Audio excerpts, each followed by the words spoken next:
I heard you want a wife. I'll sell you my obese daughter for $1. That's what a drunken rancher shouted in the middle of the dusty street. The crowd laughed until the giant cowboy nodded. He placed a silver dollar in the man's hand and claimed the humiliated daughter as his wife. But what looked like a cruel joke was only the beginning.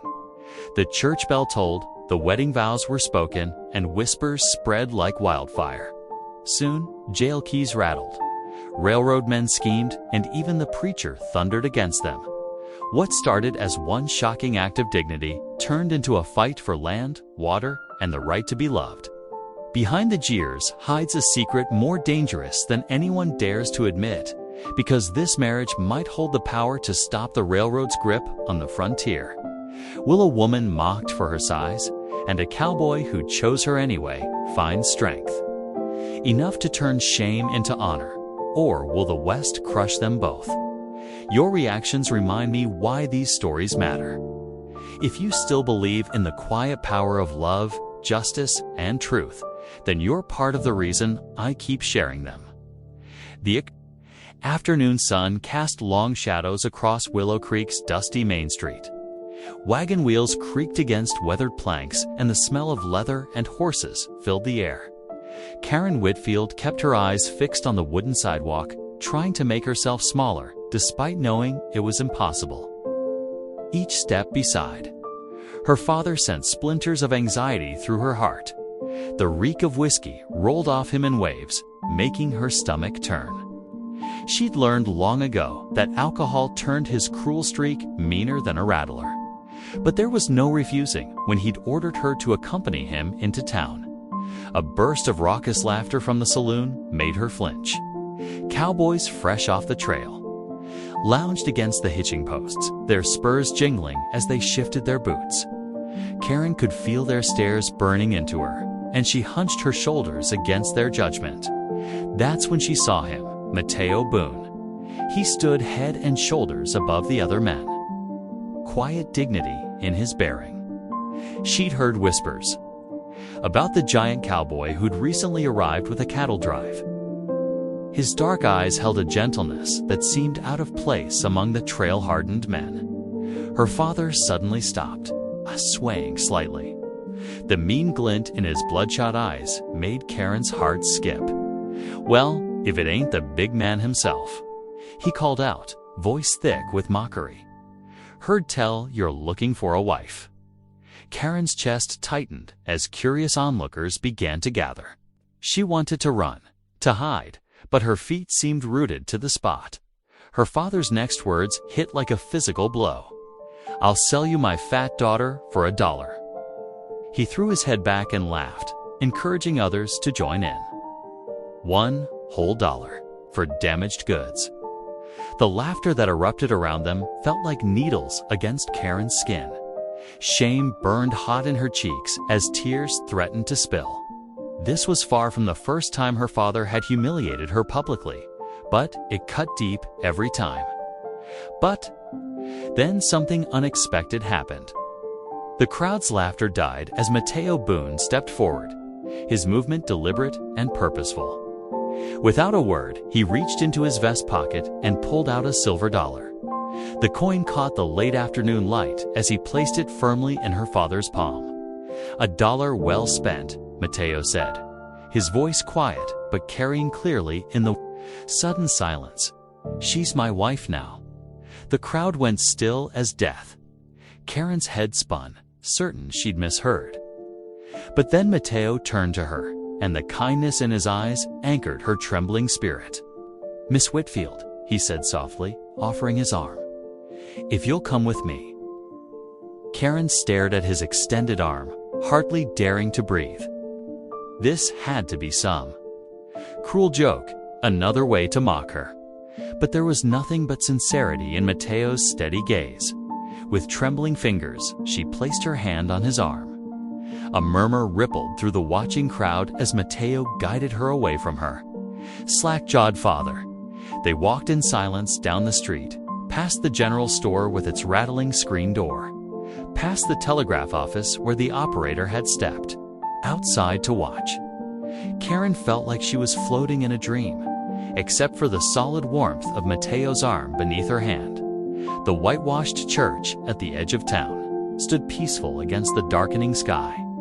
Mateo led her up the worn steps, the wood creaking beneath their feet. Inside, the air was cool and still, smelling of beeswax and old hymnals. Preacher Harlan looked up from his desk, surprise evident on his thin face. "Mr. Boone, Miss Whitfield." "Preacher," Mateo said, his voice respectful but firm, "we've come to be married, to have our union sanctified before God." The preacher's eyes widened as he glanced between them. "This is rather sudden, isn't it?" "Sometimes the Lord's blessings come unexpected," Mateo replied simply. Karen finally found her voice, though it quivered. "Please, Preacher Harlan, we're here of our own free will." The preacher tugged at his collar, clearly uncomfortable. "Well, that is to say, there are proper procedures. Bans to be read, paperwork to be filed." "Preacher," Mateo interrupted gently, "I believe the good book speaks more of love and dignity than it does of paperwork. Will you help us?" Something in Mateo's words seemed to reach the preacher. He stood slowly, nodding. Yes, I suppose I will." Though it's highly irregular, the last rays of sunlight filtered through the church's windows as Preacher Harlan opened his Bible with shaking hands. Karen stood beside Mateo before the simple altar, her heart thundering in her chest. This morning, she'd woken to another day of shame and loneliness. Now, as dusk gathered outside, she stood on the brink of something she'd never dared to dream possible. Someone choosing her, defending her worth in front of the whole town. Mateo's hand found hers as the preacher began to speak, and the warmth of his gentle grip told her that whatever came next, she wouldn't face it alone. Inside the small church, the oil lamp cast dancing shadows on the whitewashed walls. Preacher Harlan stood behind his worn wooden pulpit, his thin fingers drumming against its surface as he studied the mismatched pair before him. His hesitation hung heavy in the air, thick as summer storm clouds.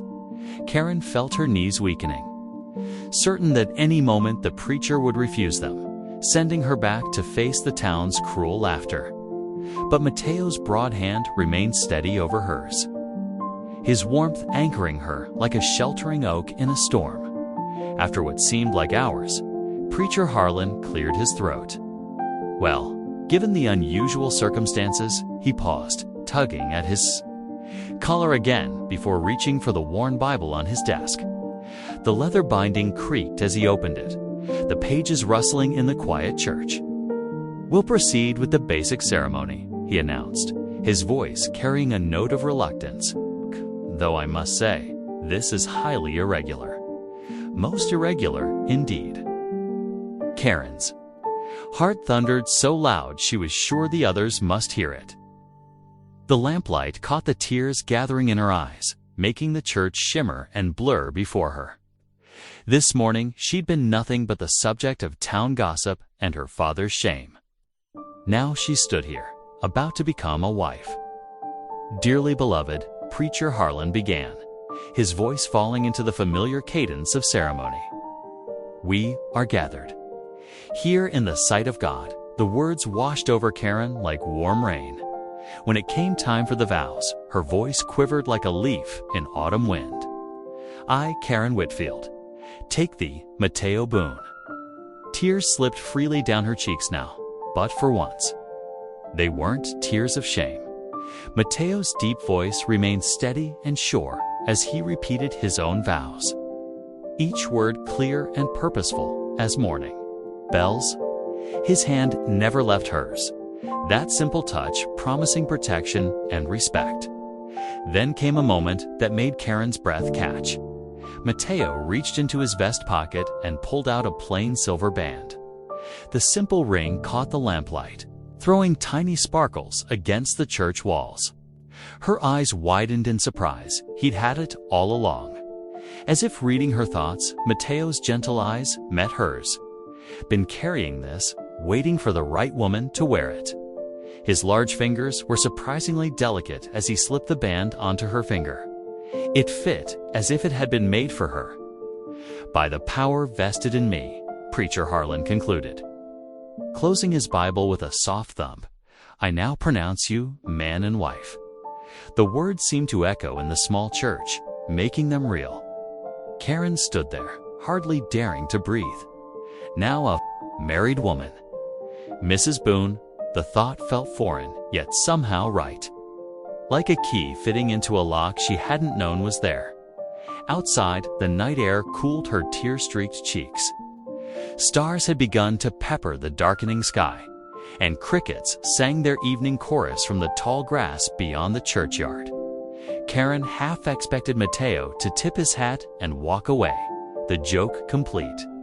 Instead, he guided her to where his wagon waited, the horses stamping patiently in their harness.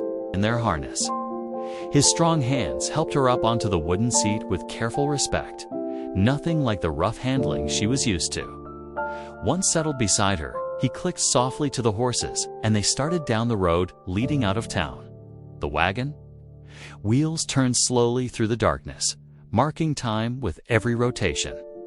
They passed the last buildings of Willow Creek, leaving behind the whispers and stares that had been Karen's constant companions. The only sounds now were the steady clip-clop of hooves, the creak of leather harness, and the evening song of crickets. An hour passed under the star-filled sky as they made their way to Mateo's lined shack. Karen sat quietly, her mind whirling with the day's events. Everything had changed so fast, like a sudden windstorm sweeping away all she'd known. The silver band on her finger caught an occasional glint of starlight, reminding her this was real. Finally, the emotions that had been building in her chest could no longer be contained. "I never thought," she whispered, her voice barely louder than the wagon's creaking. "I never imagined any man would claim me with honor."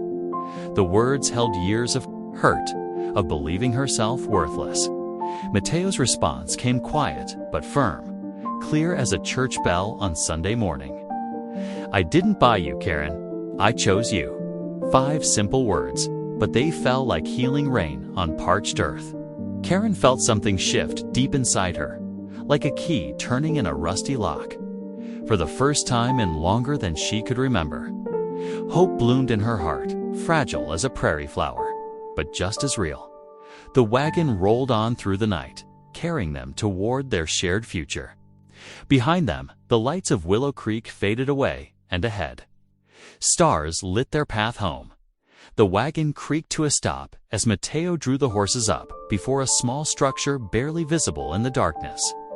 He lifted the lantern, its light revealing a rough-hewn line shack nestled against a stand of cottonwoods. Though modest, the building stood square and solid against the night sky. Karen remained perched on the wagon seat, her hands twisting nervously in her lap. Mateo climbed down first, then extended his hand to help her. His touch remained gentle as she descended, her feet touching the packed earth of what was now her new home. The door opened with a soft groan of wooden hinges. Mateo lifted the lantern higher, illuminating the interior. The single room was small, but meticulously maintained. A potbelly stove squatted in one corner, its black iron surface gleaming from regular care. A narrow cot lined one wall, its blankets folded with precise corners. A sturdy table with 2 chairs occupied the center of the room. Its surface scrubbed clean, Karen hovered at the threshold, uncertain. This space felt intensely personal, like stepping into someone's private world. The thought that she now belonged here seemed almost impossible to grasp. "Please, come in," Mateo said, his deep voice gentle. "This is your home now, too." She stepped inside, feeling the solid planks beneath her feet. The air held the lingering scent of wood smoke and coffee. Mateo moved to the stove, his big frame, somehow managing to navigate the small space with grace. "Might not be much," he said, setting about making coffee, "but it's warm and dry." He worked efficiently, adding wood to the stove and setting the coffee pot to boil. "Are you hungry? I have some dried beef." Karen nodded, watching as he retrieved a cloth-wrapped package from a shelf. The coffee soon filled the cabin with its rich aroma, and Mateo poured 2 tin cups full. He offered her one along with some of the dried beef, then pulled out a chair for her at the table. The coffee warmed her hands through the tin cup as she sat. After a moment of silence, she spoke softly. "I can cook," she said, then added quickly, "and clean and mend too. I know how to keep a proper home." Her voice caught slightly. "I just never thought I'd have the chance to prove it." Mateo's eyes held nothing but kindness as he looked at her across the table. "Reckon we'll make a good team then. This place could use a woman's touch." As the evening wore on, exhaustion began to show in Karen's face. Mateo noticed and gestured toward the cot. "You should get some rest. Been a long day." Karen stared at the narrow bed, then at Mateo. "But where will you sleep? I can't take your bed." "I've got my bedroll," he said, already pulling it from a shelf. "I'll be fine here by the door." But she started to protest. "No arguments," he said firmly, but kindly. "You're my wife now, and that means you get the proper bed." Karen felt tears threatening again at his continued thoughtfulness. She turned away quickly, busying herself with smoothing the blankets on the cot. The mattress was stuffed with fresh straw, she noticed, and the blankets smelled of sunshine, as if they'd been recently aired. Night settled fully around the cabin. In the distance, coyotes called to each other, their voices rising and falling in wild harmony. Karen lay awake for a long time, listening to Mateo's steady breathing from his place near the door. The situation felt surreal yesterday. She had been the town's shame, and now she was a married woman with a home of her own. The first hints of dawn crept through the cabin's single window, accompanied by a rooster's crow floating across the distance from a neighboring farm. Karen rose quietly, careful not to wake Mateo. She moved to the stove, adding wood with practiced hands and setting about preparing breakfast. Soon the cabin filled with the homey smells of cooking, the sizzle of bacon, and the warm, earthy scent of oatmeal transformed the space. When Mateo stirred and sat up, his face registered pleasant surprise at the domestic scene before him. "Much obliged," he said warmly as she set a plate before him. Been a long time since anyone cooked breakfast in this cabin. Karen felt a flush of pleasure at his words. For the first time in years, she felt truly useful, her skills appreciated rather than taken for granted.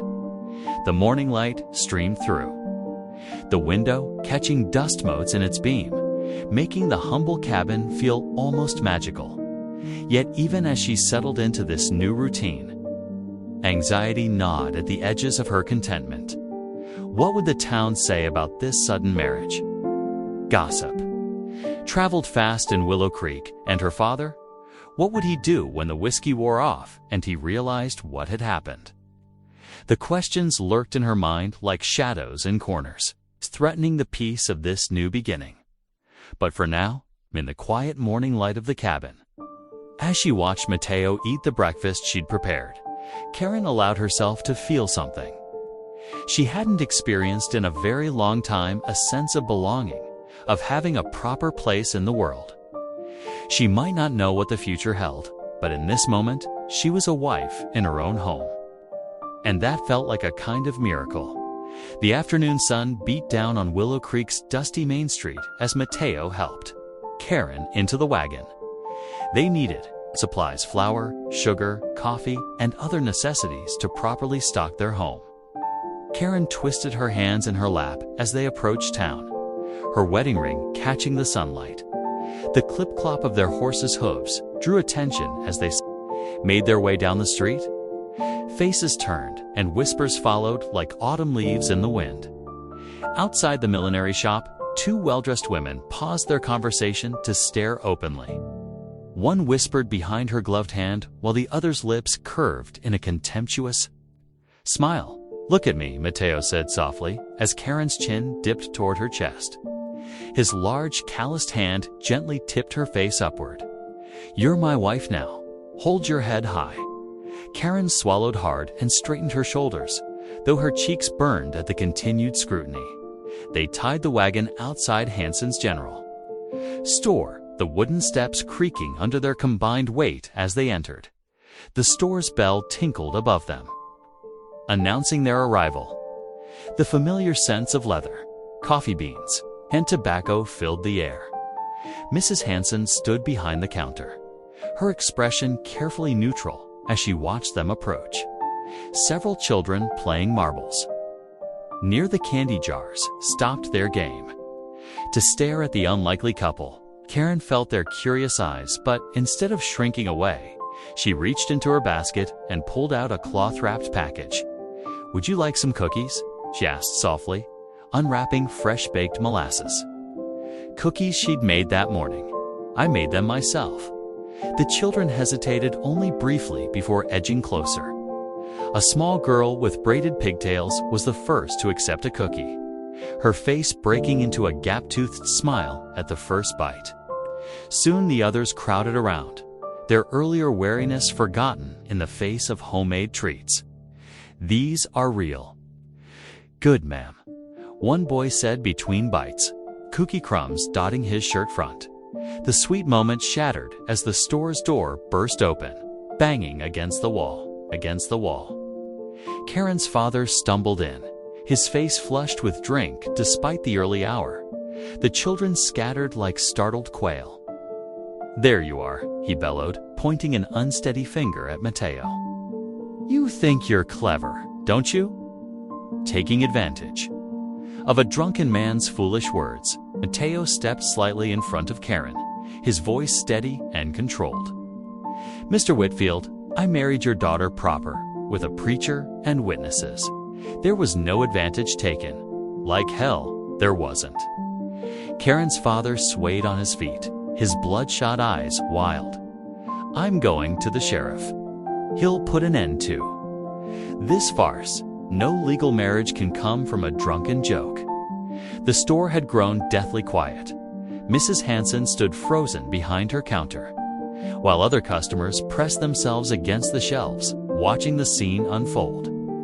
"The marriage is legal and binding," Mateo stated firmly. "Karen is my wife now, and that's how it's going to stay."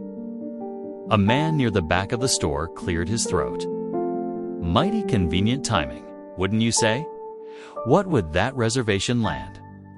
Being eyed by the railroad, his words dripped with insinuation.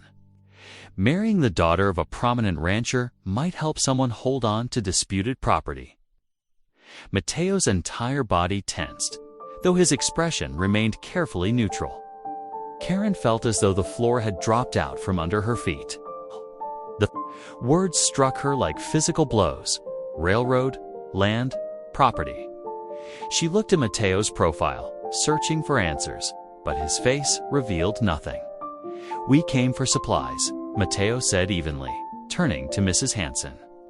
"We'll need flour, sugar, coffee," but Karen barely heard the rest of his list, her mind spinning with this new information.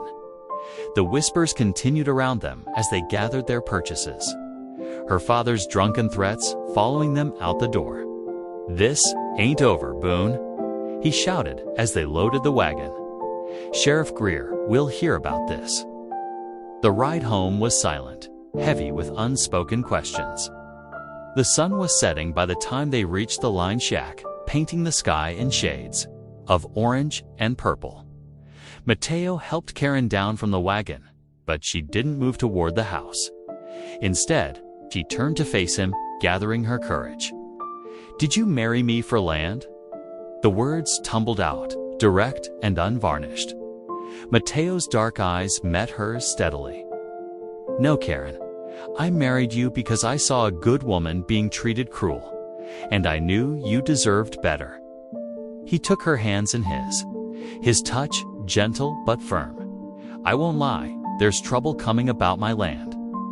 The railroad wants it, and they'll try any trick to take it. But that had nothing to do with why I married you." He paused, his thumbs brushing over her knuckles. I married you because when I saw you in that street, bearing up under your fathers, shame with quiet dignity, I recognized something in you that matched something in me. Loneliness maybe, or strength that others don't see. His voice grew softer. I married you for you, Karen. The land had nothing to do with it.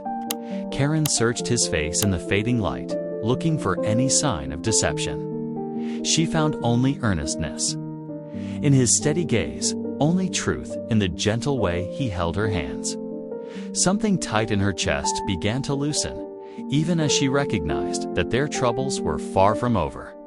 The sound of a coyote's cry echoed across the darkening prairie, reminding them that night was falling. Together, they turned toward their small home, where lamplight would soon glow in the window and tomorrow's battles could wait. Until tomorrow, the morning sun climbed high as Mateo worked on the corral fence, his shirt dampened with sweat. The sound of his hammer striking nails echoed across the yard, mixing with the gentle lowing of cattle in the distance. Karen watched from the doorway of their lined shack, a tin cup of water in her hands. She'd brought it out for him twice already. Worried about the heat, the steady rhythm of Mateo's work paused as he straightened, shading his eyes against the glare. A rider approached from the east, following the worn trail that wound through the grassland. As the figure drew closer, Karen could make out a woman's shape, sitting tall and straight in her saddle. Sanny, Mateo said quietly, setting down his hammer. He moved to stand near Karen, his presence reassuring as the rider approached. The woman who reined her horse to a stop before them carried herself with quiet dignity. Her dark hair was neatly braided, and her clothing, though simple, was well made. What caught Karen's attention most was the woman's eyes, keen and intelligent, taking in everything around her.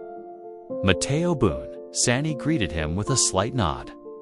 Her gaze shifted to Karen, warm but assessing. And this must be your new wife. The town speaks of your marriage.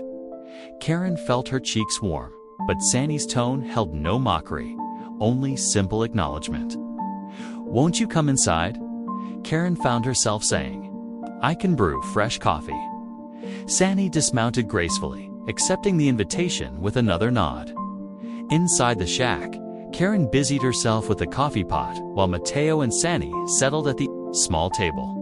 From her saddlebag, Sanny withdrew several folded papers, spreading them carefully on the wooden surface. The railroad men have been busy, Sanny said, her voice carrying a weight of concern. These documents show how they're trying to claim water rights that belong to my people. They've falsified dates, changed boundaries. Her finger traced along a line of text.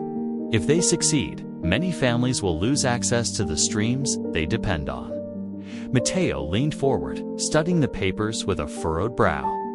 Your people have treaties protecting these waters. Treaties mean little to men who can buy judges, Sanny replied. They know that without water, we cannot survive here. Our cattle will die, our crops will wither. She paused, glancing at Mateo. Your land. It borders 3 of the most important streams they want. Karen set coffee cups before them, then hesitated before taking a seat herself.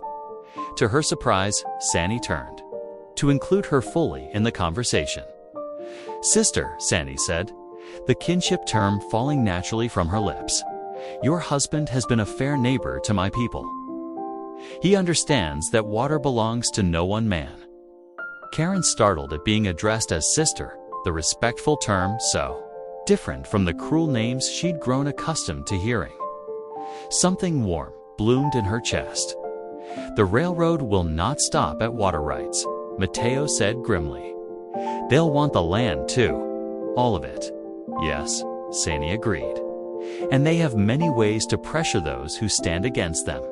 Already some ranchers have sold, fearing what will happen if they refuse.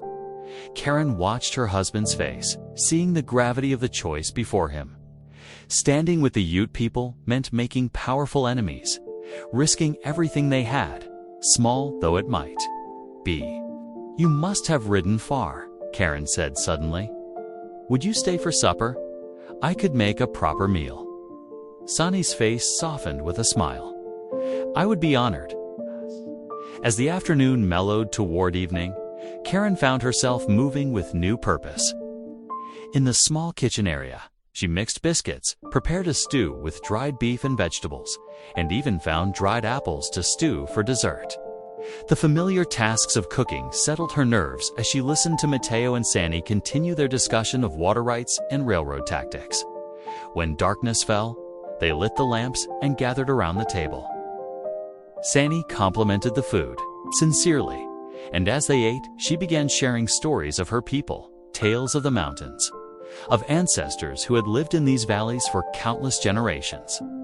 Her words painted pictures of a rich heritage tied intimately to the land and water they now fought to protect.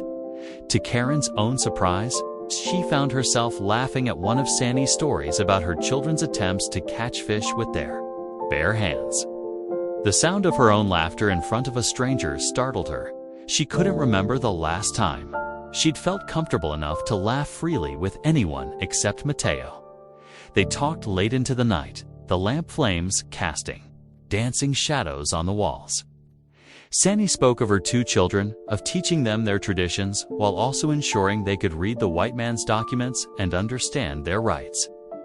Karen found herself sharing bits of her own story, encouraged by Sandy's attentive listening and lack of judgment. When the night grew too late to continue, Karen made up a bed for Sandy near the stove, using their best blanket. As she lay in her own cot later, listening to the quiet breathing of their guest, Karen felt the weight of the day's revelations. Their small lined shack, which had just begun to feel like a safe haven, now stood at the edge of a much larger struggle. This wasn't just about land anymore. It was about justice, about protecting those who couldn't protect themselves. Dawn arrived with pale fingers of light, creeping through the windows. Karen rose early to make breakfast, finding Sandy already awake, standing in the doorway, watching the sunrise. Over fresh biscuits and coffee, Sandy promised to return soon with more documents and information. The railroad men will not expect us to work together, Sandy said as she mounted her horse. That may be our strongest advantage. As they watched her ride away, Karen felt the morning breeze against her face, carrying with it the scent of sage and prairie grass. She looked at their small shack, the patched corral, the few cattle grazing in the distance, humble beginnings that suddenly seemed part of something much more important than herself. Mateo's hand found hers, his grip warm and steady. They stood together, watching until Sandy disappeared over the rise, both knowing that their lives had shifted onto a new path, one that would require more courage than either had imagined when they'd stood before the preacher just days ago. The morning sun had barely cleared the eastern hills when Karen woke to start her day. Her hands moved with practiced ease as she mixed flour, yeast, and water in the wooden bowl she'd brought from town. The simple act of kneading dough brought her comfort. This, at least, was something she knew well. Through the window, she watched Mateo in the yard, his tall figure moving deliberately as he saddled two horses. The sight of the second horse made her stomach flutter.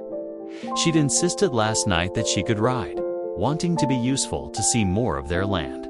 Now, facing the reality of it, her confidence wavered. The bread dough rose slowly in the warming kitchen while she changed into her sturdest skirt. By the time she'd wrapped the fresh-baked loaves in clean cloth, the whole shack smelled of warmth and home. She packed them carefully in a basket, along with cheese and dried beef for their noon meal outside. Mateo held the reins of a gentle-looking mare. She's steady, he said, noticing Karen's hesitation. Her name's Maple, on account of her color. Karen approached the horse slowly, her heart thumping.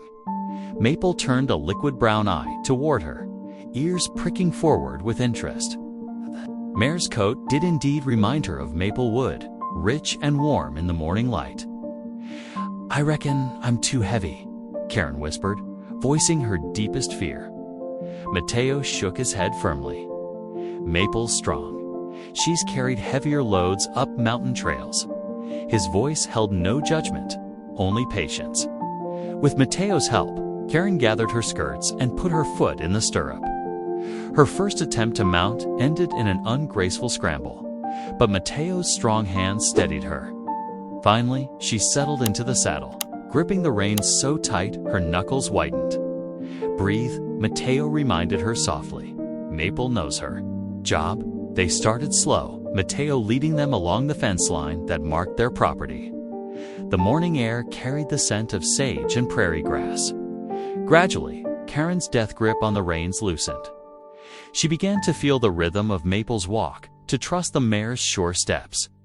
The land rolled before them in gentle waves of green and gold, dotted with clusters of pine and cottonwood. Karen had never seen it from this height before. Something expanded in her chest, a sense of possibility she'd never known. Near midday, he approached a creek that cut through their land. The water should have run clear and sweet, but something was wrong. Karen saw it first, silver flashes in the water that didn't move. "Mateo," she called out, her voice tight with concern. He dismounted quickly, helping her down from Maple. Together, they approached the creek bank. Dead fish floated on the surface, their bellies turned upward like pale coins. The water carried a faint, sharp smell that didn't belong. "Railroad men," Mateo said grimly, "poisoning the water to drive folks away." His jaw clenched as he surveyed the damage.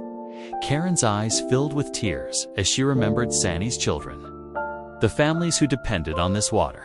"How could anyone be so cruel?" she whispered. Mateo's single quote's hand found hers, squeezing gently.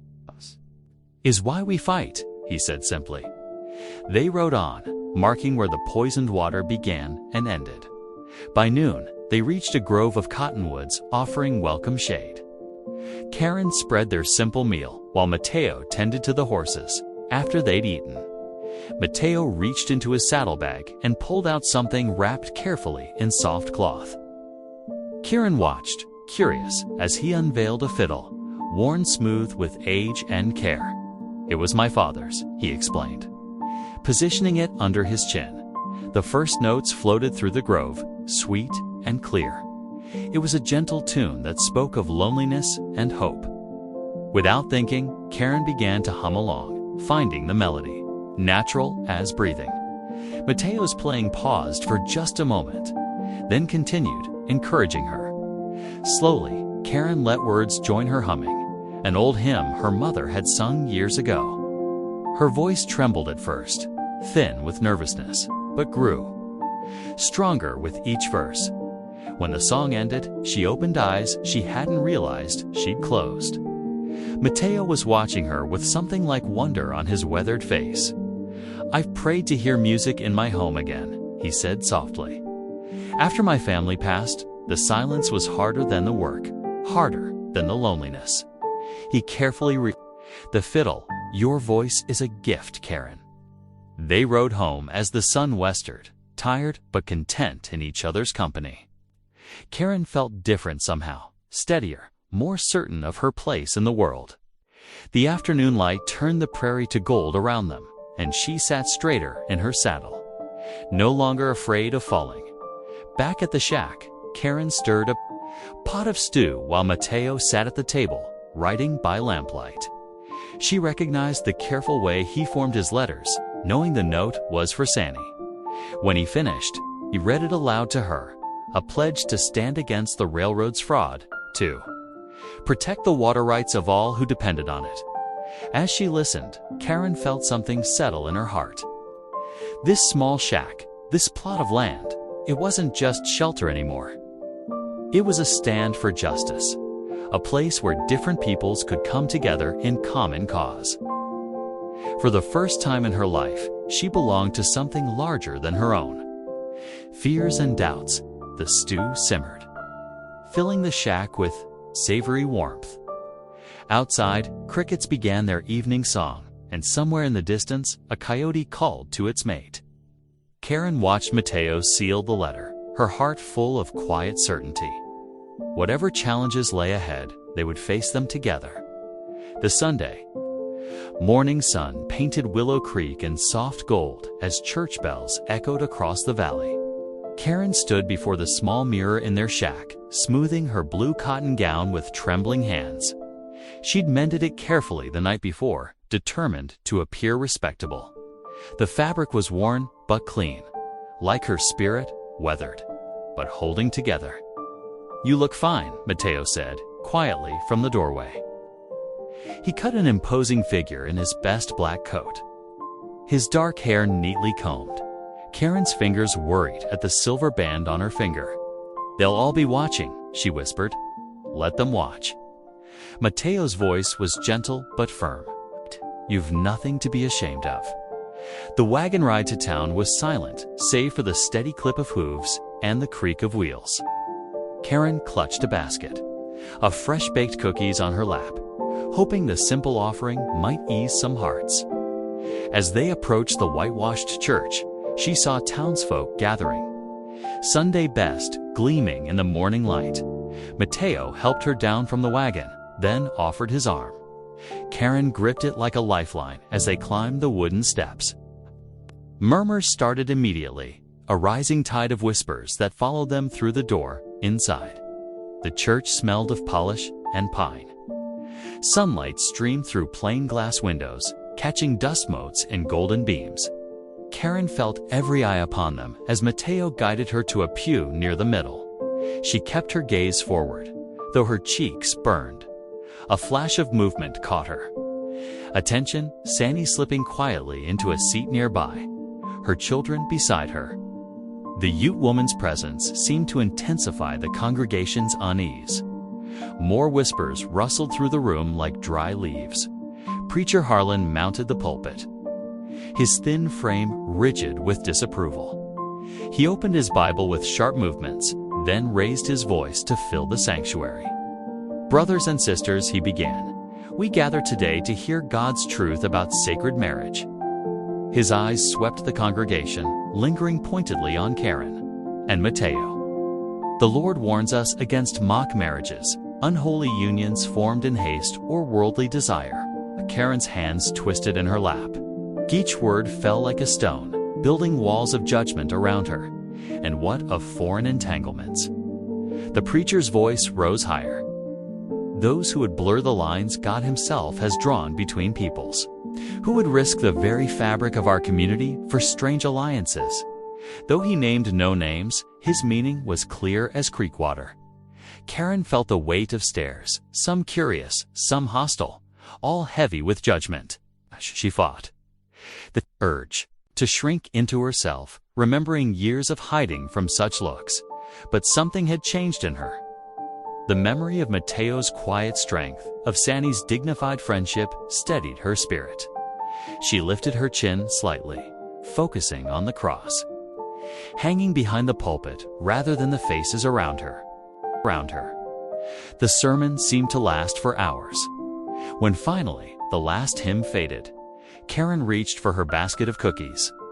Children, less bound by adult prejudices, swarmed around her as she stepped into the aisle.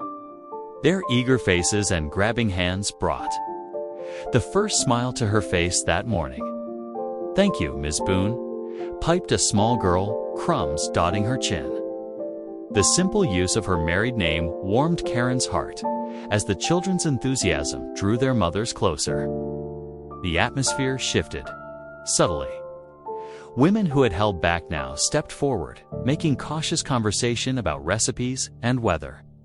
An elderly widow, Mrs. Peterson, touched Karen's arm gently.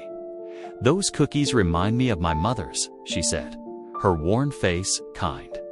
"It's good to see someone still taking time to show such kindness." The simple words brought tears to Karen's eyes. She blinked them back, managing a wobbly smile. Outside in the autumn sunshine, Mateo's expression was grave as they walked to their wagon. The preacher's words weren't just his own, he said quietly. "There's trouble brewing. The railroad's been stirring fears, turning neighbor against neighbor." Karen nodded, understanding now why the sermon had struck so specifically at their situation. "What can we do?" "Stand firm," Matteo replied. "Stand together." The ride home was tense with unspoken worries. The sun was setting by the time they reached their shack, painting the sky in fierce oranges and purples. Karen moved through her evening tasks mechanically, her mind heavy with the day's events. As darkness fell, she found herself kneeling beside the cot, hands clasped tight. Words spilled from her heart, prayers for strength, for wisdom, for peace. In their community, prayers for dignity to face the coming days. She felt, rather than heard, Matteo join her. His large hand covered both of hers, warm and calloused.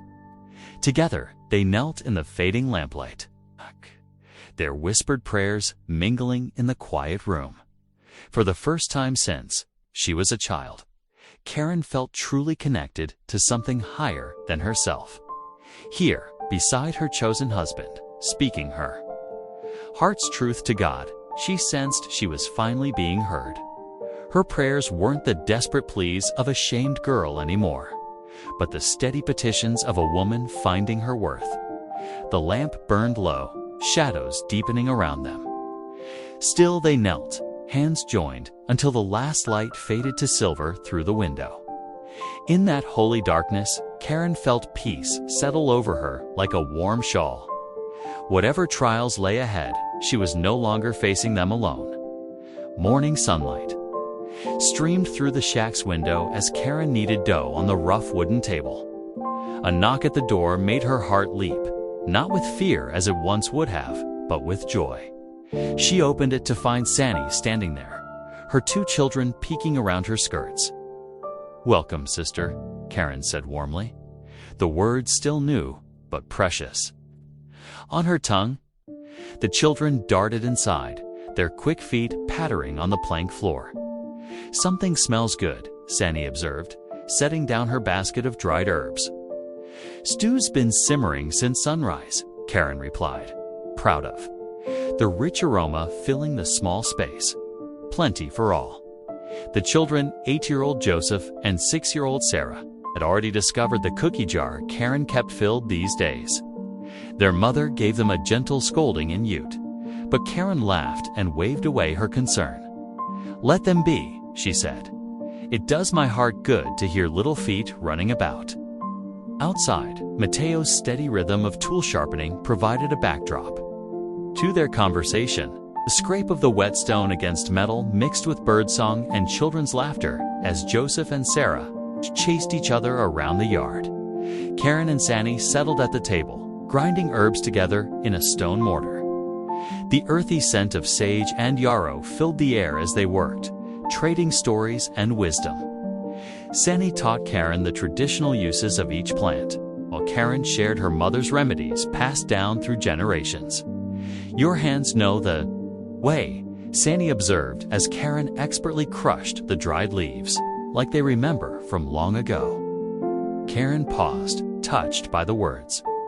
"Most folks only see what I can't do," she admitted softly. "Not what I can." "Those people look with blind eyes," Sanny replied firmly. "I see a woman of strength." The afternoon passed in peaceful industry.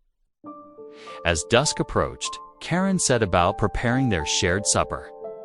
The cornbread baked to golden perfection in the cast-iron skillet, while beans simmered with chunks of venison Sanny had brought.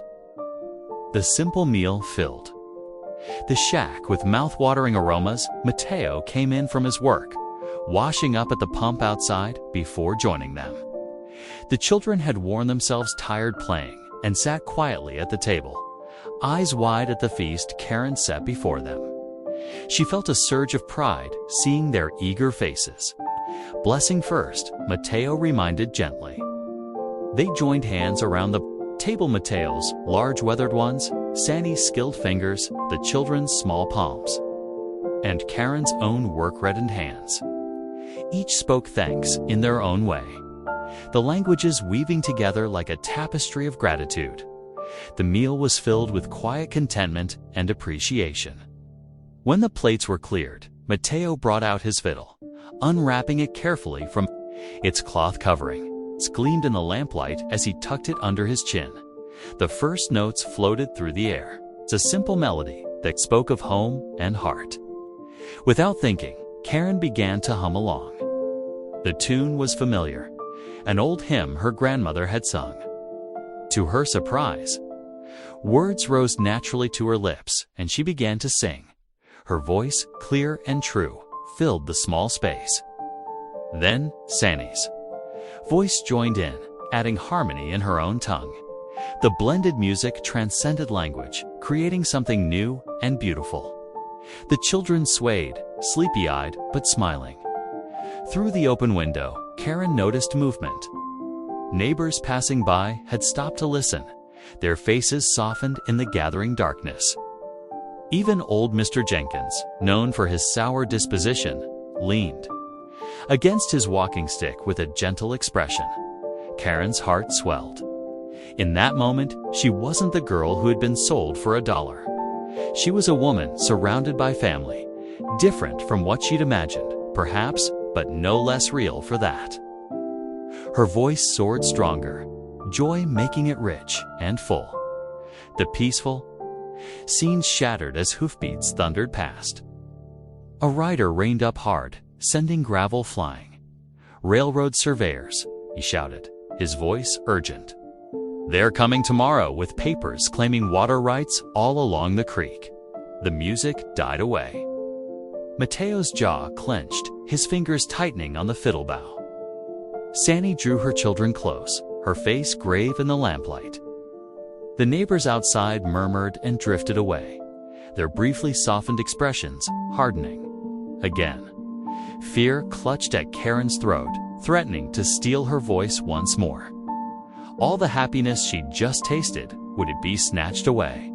Would they lose their home, their water, the fragile peace they'd built?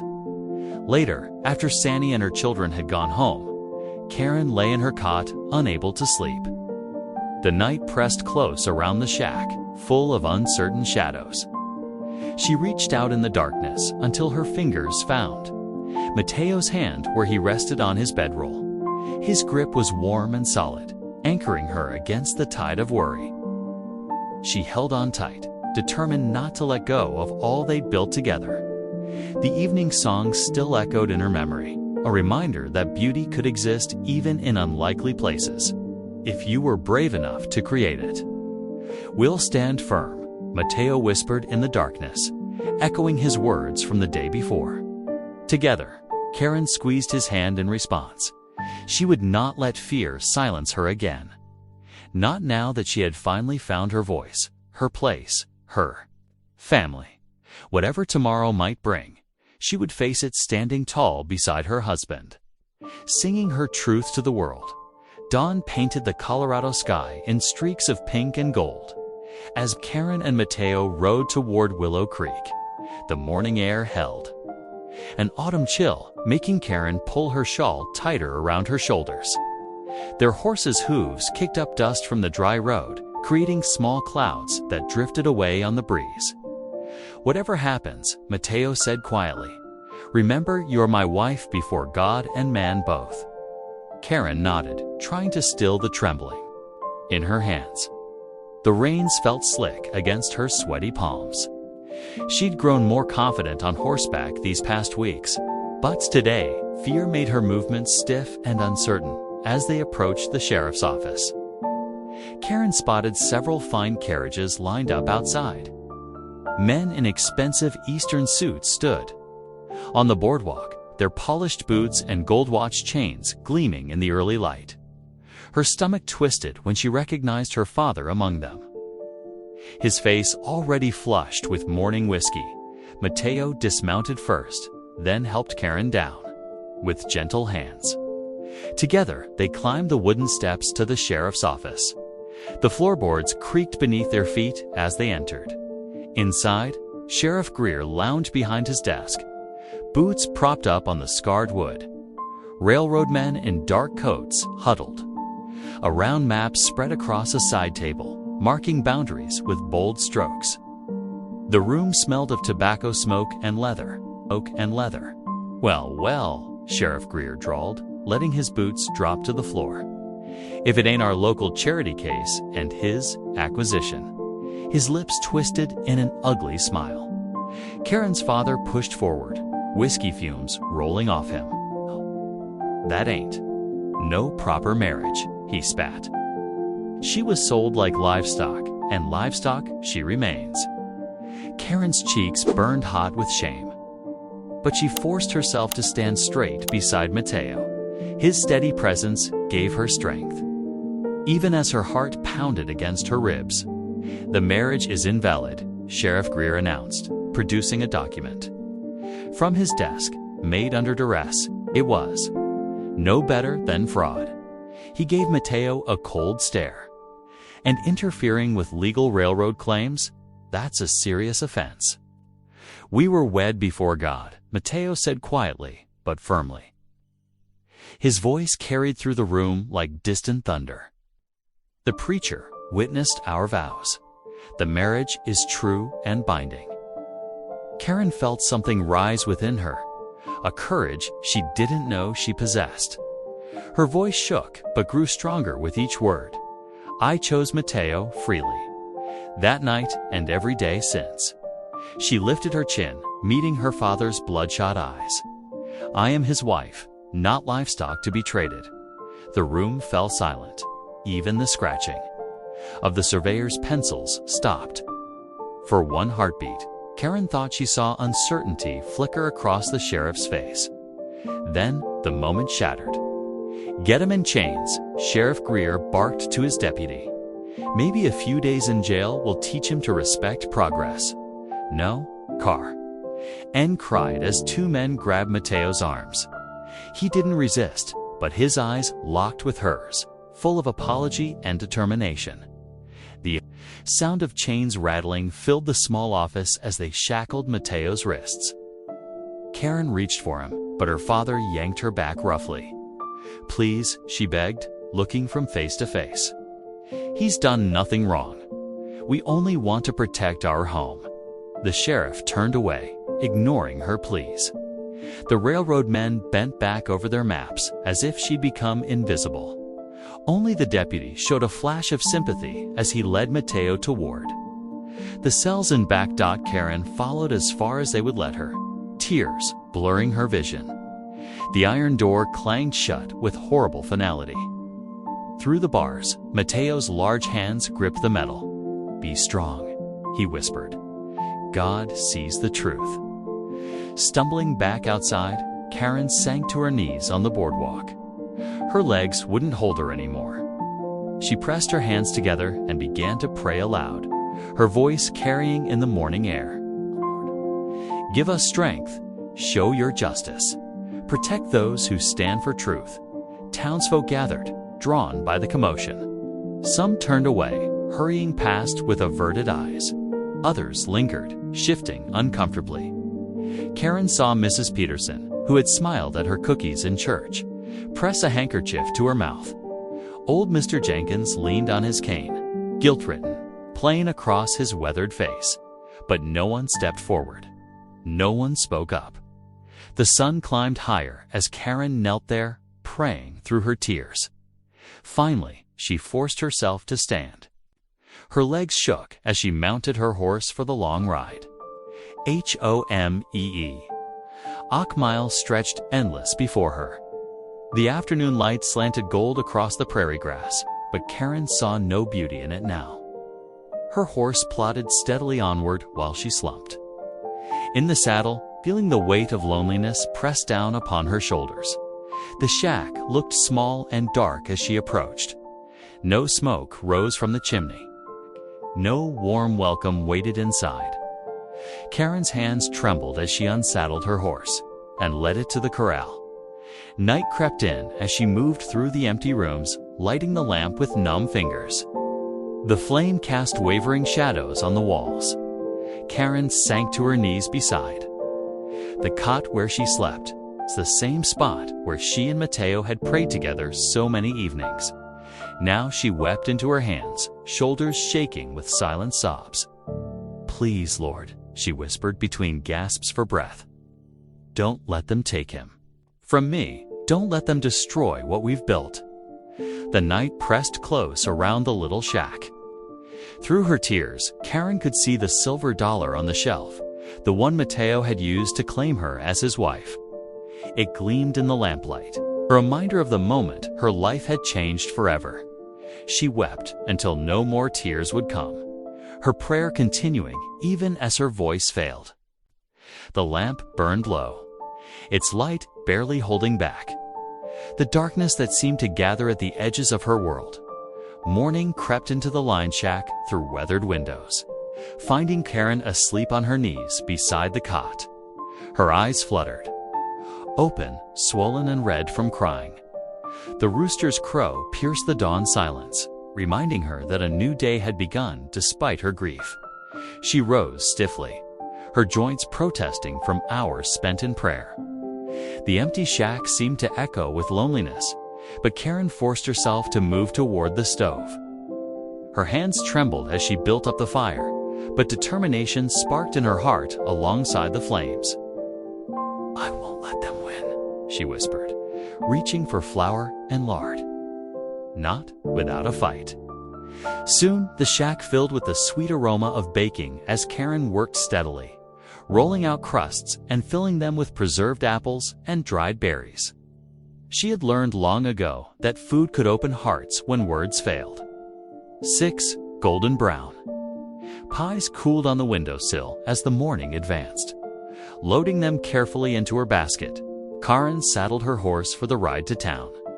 The beast seemed to sense her resolve, stepping more surely than the day before. They arrived as Willow Creek stirred to life, shop owners sweeping their boardwalks and opening their doors. Karen tied her horse at the hitching post, lifted her basket, and took a deep breath. Head high, she walked first to the general store. Mrs. Miller stood behind the counter, her eyes widening as Karen approached. "Fresh baked pie," Karen said softly, setting a still warm apple pie on the counter. "For sharing." Mrs. Miller hesitated, then cut a slice. The first bite made her eyes close. "Why?" "It's delicious," she murmured, surprise softening her usually pinched expression. Karen moved on, leaving pies at the telegraph office, the dress shop, and other businesses. She saved one for the sheriff's office, though her hands shook as she placed it on the desk. Through the iron bars, she caught a glimpse of Mateo. His gentle nod gave her strength by mid-morning. The aroma of her pies had drifted through town. Children appeared with sticky fingers and grateful smiles. Their mothers followed, first warily, then with growing warmth. Whispers still followed Karen, but they carried a different tone now. "Such a light hand with pastry," one woman remarked. "Did." "You taste the berry filling," another answered. "Pure sweetness, no bitterness at all." When the church bells rang for Sunday service, Karen squared her shoulders and walked through the double doors. The congregation rustled as she entered, but she kept her eyes forward, moving steadily toward the front. Before the pulpit, Karen sank to her knees. Her voice rose clear in prayer. "Lord, please free an innocent man. Let truth prevail over lies. Show your mercy to those who stand for justice." Preacher Harlan stood at his podium, Bible open before him. His sermon faltered as Karen continued praying, her words carrying to every corner of the hushed church. The congregation leaned forward, straining to hear. Suddenly, Karen rose, turning to face them all. "I offer myself in exchange for Mateo's freedom," she declared, her voice steady despite her racing heart. "Jail me instead. Let him go home." Gasps rippled through the pews. Mrs. Peterson pressed a handkerchief to her mouth.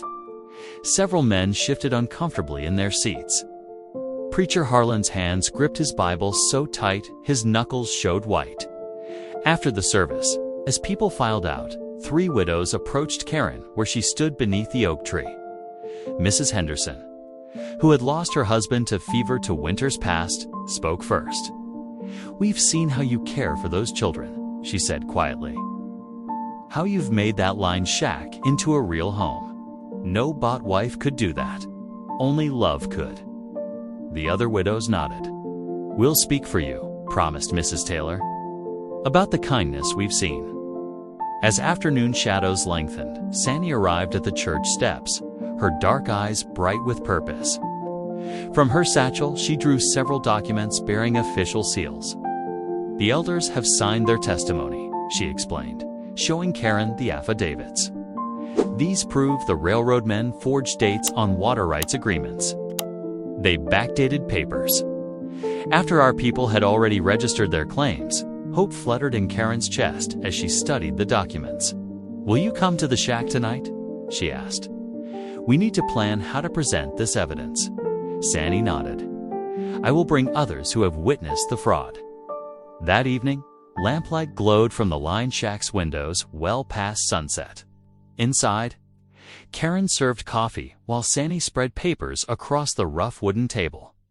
Mrs. Henderson and Mrs. Taylor sat nearby, adding their own observations of suspicious railroad activities. Mr. Jenkins, who had worked as a land surveyor before age, dimmed his sight, pointed out discrepancies in the maps.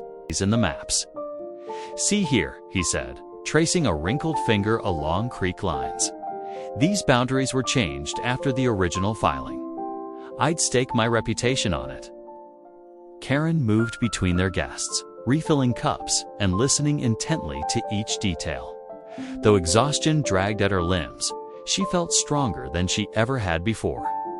These people, neighbors she had feared would forever scorn her, now sat at her table, sharing her cause. "We'll present everything to Judge Wilson when he arrives for circuit court next week," Mrs. Henderson declared. "He's a fair man. He'll listen." Sandy gathered the documents carefully as the meeting wound down. "You have found your warrior spirit," she told Karen softly. "The quiet strength that changes hearts." After the last guest departed, Karen stood in the doorway of the little shack. Stars scattered across the vast Colorado sky like diamonds on black velvet. For the first time since Mateo's arrest, she felt real hope stirring. She had discovered courage she never knew she possessed, not in loud declarations or bold actions, but in steady persistence and gentle truth. The silver dollar still gleamed on the shelf, catching the lamplight. Karen touched it briefly, remembering that moment in the street when Mateo had claimed her with dignity instead of mockery. Now it was her turn to stand strong for him, to prove their marriage was built on choice and respect, not desperation and coin. She had started this journey as a woman believing she had no worth. Now she stood as a wife defending her husband, a neighbor offering kindness, a voice speaking for justice, though her knees still trembled when she thought of the tasks ahead. Karen felt God's presence closer than ever before. The eastern sky brightened with streaks of pink and gold as Karen hitched the horses to the wagon. Her hands moved steadily over leather straps and metal buckles, each motion precise despite her exhaustion. The morning air held the crisp edge of early autumn, making the horses' breath steam in small clouds. Sandy appeared on the path leading to the shack, her dark shawl wrapped tight against the dawn chill. In her arms, she carried the precious bundle of affidavits, each one representing hope for both her people and Mateo's freedom. "Are you ready, sister?" Sandy asked softly, climbing onto the wooden seat beside Karen. Karen gathered the reins in trembling fingers. "Ready as I'll ever be," she answered, clicking her tongue to urge the horses forward. The wagon wheels creaked along the rutted trail toward Willow Creek. Neither woman spoke. Much during the journey, both lost in prayer and preparation for what lay ahead. The sun climbed higher, warming their shoulders as the town's buildings came into view. They pulled up in front of the sheriff's office, just as businesses began opening their doors. Karen's heart pounded as she helped Sandy down, then lifted the stack of documents from the wagon bed. Together, they walked into the building where Mateo had spent long nights behind iron bars. Sheriff Greer sat at his desk, boots propped up, coffee cup in hand. His eyes narrowed at their entrance. Through the cell bars, Karen glimpsed Mateo rising to his feet, hope and concern mingling in his expression. "Sheriff," Karen said, her voice stronger than she expected, "we have evidence of railroad fraud." Sandy stepped forward, spreading the affidavits across his desk. Signed testimonies from tribal elders proving the dates were changed on water rights agreements. The sheriff barely glanced at the papers. "Indian papers," he scoffed, pushing them aside. "Ain't worth the ink they're written with." "Those are legal documents," Karen insisted, "with proper seals, and ain't interested." Greer cut her off, turning away. The door creaked open behind them. Mrs. Henderson stepped in, followed by Mrs. Taylor and several other townspeople who had gathered for Karen's meeting the night before. "Then perhaps you're interested in American citizens' testimony." Mrs. Henderson's voice rang with authority. "We've witnessed the railroad men's suspicious activities ourselves." Mr. Jenkins shuffled forward, his surveyor's maps in hand. "These boundary lines were altered after filing." "That's federal fraud, Sheriff." More townsfolk crowded into the office. Karen recognized faces from yesterday, women who had tasted her pies, children who had accepted her cookies, men who had heard her prayers in church. The girls shown nothing but kindness, Mrs. Miller from the general store declared, while those railroad men bring nothing but trouble. Preacher Harlan appeared in the doorway, his usual stern expression softened with something like shame. "I must speak," he announced, stepping into the crowded room. "I erred in my judgment of this marriage." The room fell silent as the preacher continued. "I let prejudice blind me to what the good book truly teaches, that marriage is sanctified by love, not mockery. I've watched this woman serve our community with grace, defending her husband with dignity. Their union bears fruit of the Spirit that no fraudulent claim can match." Karen felt tears welling in her eyes as murmurs of agreement rippled through the crowd. The sheriff's face reddened as he glanced between the mounting stack of evidence and the resolute faces surrounding his desk. "This is irregular," he blustered, but his protest sounded weak. "What's irregular is keeping an innocent man locked up while thieves roam free," Mrs. Henderson retorted. Pressure built in the small office as more voices joined the protest. Finally, the sheriff rose with a grunt, retrieving his keys with obvious reluctance. The cell door squealed as he unlocked it. Mateo emerged slowly, his shoulders straight despite days of confinement. His eyes found Karen's across the room, and suddenly she was running to him. His strong arms wrapped around her as she buried her face in his chest, tears flowing freely now. "I thought I lost you," she whispered against his shirt. Mateo's hand gently stroked her hair.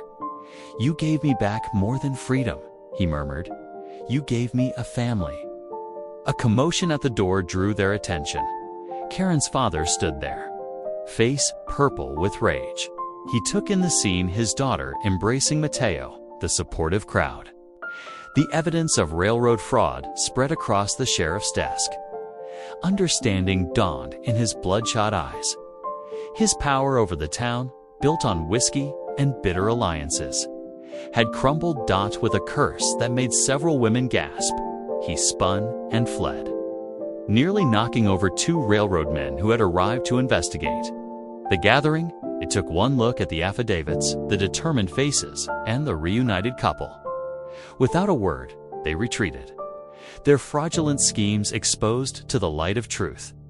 Sandy approached Karen and Mateo, touching each of their shoulders in blessing. "Come," she said. "Walk with pride now." Hand in hand, Karen and Mateo stepped out onto the street where their story had begun with public humiliation such a short time ago. But now, as they made their way down the boardwalk, no jeers followed them. Instead, townsfolk nodded respectfully, some even tipping their hats. Children waved from shop doorways, and women smiled in greeting.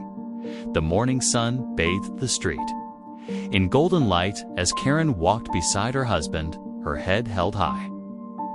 She was no longer the shame-filled woman who had cowered from attention. Love had transformed her, revealing strength she never knew she possessed. Now, surrounded by neighbors who had become allies, she finally felt the full measure of her worth. The setting sun painted the Colorado sky in brilliant oranges and purples as Mateo and Karen's wagon rolled up to their lined shack. The day's victory still felt dreamlike to Karen as she gathered eggs from the henhouse while Mateo unhitched the horses. The simple routine of coming home together made her heart swell with gratitude. Hoofbeats approached from the North Trail. Karen looked up to see Sandy and her children riding toward them, their silhouettes backlit by the fading sun. Behind them came more riders, Mrs. Henderson's wagon, and the Jenkins family on horseback, each carrying covered dishes and baskets. "We thought you might be hungry after such a day," Mrs. Henderson called out, lifting a steaming pot of beef stew. From her wagon, Karen hurried to help, her eyes misting as more neighbors appeared along the trail. Mr. Cooper and his wife brought fresh-baked bread, still warm from the oven. The Miller children skipped ahead of their parents, carrying jars of preserved peaches and fresh churned butter. "Let me help you set up outside," Sandy offered, spreading blankets on the grass. "The evening is too fine to stay indoors." Soon the yard transformed into an impromptu feast. Lanterns hung from fence posts cast warm light over the gathering. The scent of stew and fresh bread mingled with the sweet perfume of wild roses that grew along the cabin wall. Children darted between adults, their laughter rising like music into the darkening sky. Karen moved among her guests, making sure everyone had full plates. Her heart nearly burst when she saw Mrs. Taylor, who had once turned away from her in town, serving seconds to Sandy's youngest child with a gentle smile. "Play something," Mateo called Mr. Jenkins as they finished eating. "This fine evening needs music." Mateo retrieved his fiddle from the cabin, unwrapping it carefully from its cloth covering. He drew the bow across the strings, testing the tune, then launched into a lively reel that had feet tapping within seconds. "Sing for us, Mrs. Boone," little Sarah Miller pleaded, tugging at Karen's skirt. "Like you did in church." Karen hesitated, old fears flickering briefly, but Mateo's encouraging nod and Sandy's warm smile gave her courage. She closed her eyes, took a deep breath, and began to sing. Her voice rose clear and strong into the night air, no longer shaky with doubt. Sandy joined in harmony, their voices weaving together like silver threads. Children sprang up to dance, skirts twirling as they skipped in circles. Even Mrs. Henderson's stern husband was soon clapping in time, his usual frown replaced by a broad grin. Neighbors who had once whispered cruel jokes now swayed to the music, caught up in the joy of the moment. More songs followed, old hymns and trail ballads, some in English, some in Ute. The stars emerged overhead, a twinkling like diamonds scattered across black velvet. Karen's heart felt as vast as the night sky, large enough to hold all the happiness of this moment. As the evening cooled, guests began gathering their dishes and children. Each farewell came with warm hugs and promises to return soon. "You've made this place special," Mrs. Miller said, embracing Karen. "A real home." Soon only the cricket song remained. Karen and Mateo worked together in comfortable silence, clearing away the remnants of the feast. Inside the cabin, she washed dishes while he dried them, their movements in perfect rhythm. Mateo paused, setting down his towel. "Your strength saved me," he said quietly. "Saved us all." Karen felt her cheeks warm. "I only prayed," she demurred, wiping her hands on her apron, "and cooked a few meals." "That's how you conquered hearts." Mateo's large hand covered hers gently. "With faith and kindness, you showed the town what real dignity looks like." Tears pricked Karen's eyes as she remembered the frightened, shame-filled woman she had been such a short time ago. That woman would never have believed she could stand before a church full of people or organize neighbors to fight injustice, or sing under the stars without fear. The lamp cast soft shadows as they knelt together beside the bed for evening prayers. Karen's heart overflowed with gratitude as they thanked God for mercy, for justice, for turning mockery into respect. Most of all, she gave thanks for the miracle of being truly seen, not as the object of cruel jokes, but as a woman of worth. She rose from her knees. Karen caught a glimpse of herself in the small mirror above the wash basin. The reflection showed someone she barely recognized, someone tall and steady, glowing with quiet confidence. She realized with sudden clarity that she no longer felt small and broken. Instead, she felt whole, as if all her scattered pieces had finally come together in perfect harmony. Mateo's arms slipped around her waist as they stood looking out the cabin door at the star-filled sky. The night air carried the lingering sweetness of wild roses and fresh bread, of friendship and belonging.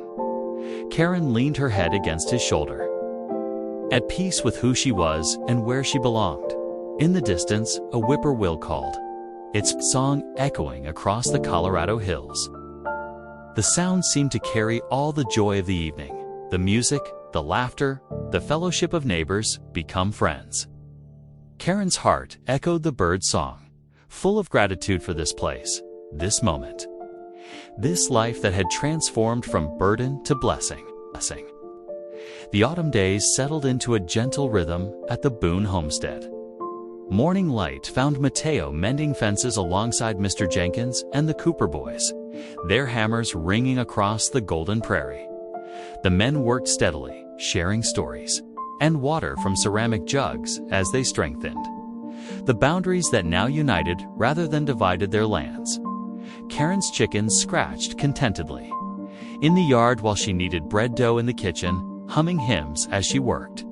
The scent of fresh-baked loaves drifted through open windows, drawing neighborhood children like honeybees to Clover. She always had extra slices ready, spread thick with butter and preserves for hungry little hands. Sandy visited nearly every afternoon, bringing herbs from her garden or fresh-caught fish.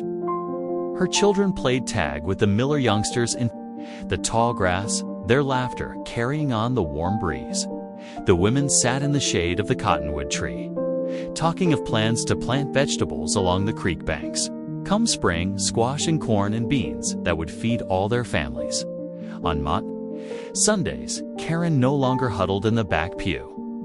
Instead, she stood tall beside Preacher Harlan, leading the congregation in amazing grace and sweet hour of prayer. Her voice rang clear and strong through the whitewashed church, lifting other spirits heavenward. Even those who once mocked now harmonized with her, creating a joyful noise unto the Lord. The peaceful afternoon was broken when a writer delivered a letter from Mateo's cousin in Denver. Karen watched her husband's face darken as he read the warning about railroad men plotting revenge. That evening, Mateo cleaned his rifle and checked the door locks twice, his jaw set with worry. But Karen placed her hand gently on his arm. "Let's take this to God first," she whispered. "Violence will only breed more violence." They knelt together beside their bed, surrendering their fears to divine protection. As if in answer, rain began to fall outside, soft, steady drops that pattered on the roof like a lullaby. The parched earth drank deeply, and by morning the creek ran clear again, washing away the last traces of poison. Later that night, Karen lay awake in the darkness, listening to Mateo's steady breathing beside her. She marveled at how God had transformed her father's cruel joke into such profound blessing. Their little cabin had become a sanctuary of peace, their land a gathering place for friendship across all boundaries. "Thank you," she breathed into the quiet night, a prayer of pure gratitude. For the first time in her life, she knew with bone-deep certainty that she was not merely accepted, but truly cherished by her husband, her neighbors, and most importantly, by God Himself.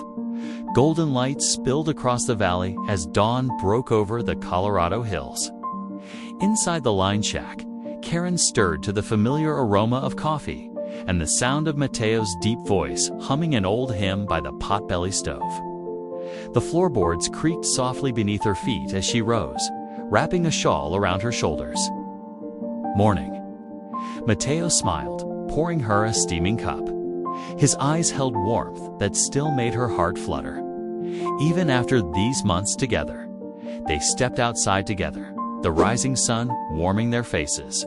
It's a modest shack that had once seemed so bare, now bustled with life.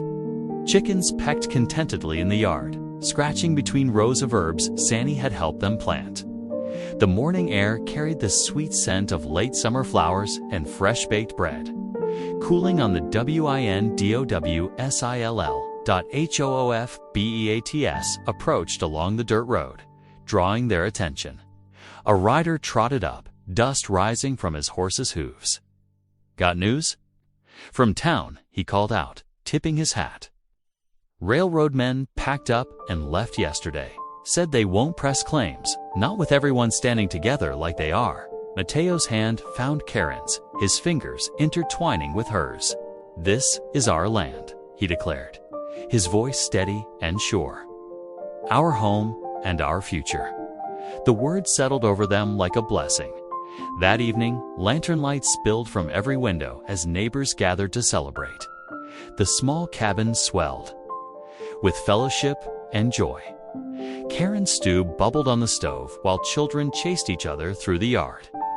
Sandy brought fresh cornbread, and the Miller family arrived with apple pies still warm from their oven as twilight deepened to dusk. Voices rose in song. Mateo's fiddle sang sweetly as Karen led them in hymns, her clear voice lifting to the rafters.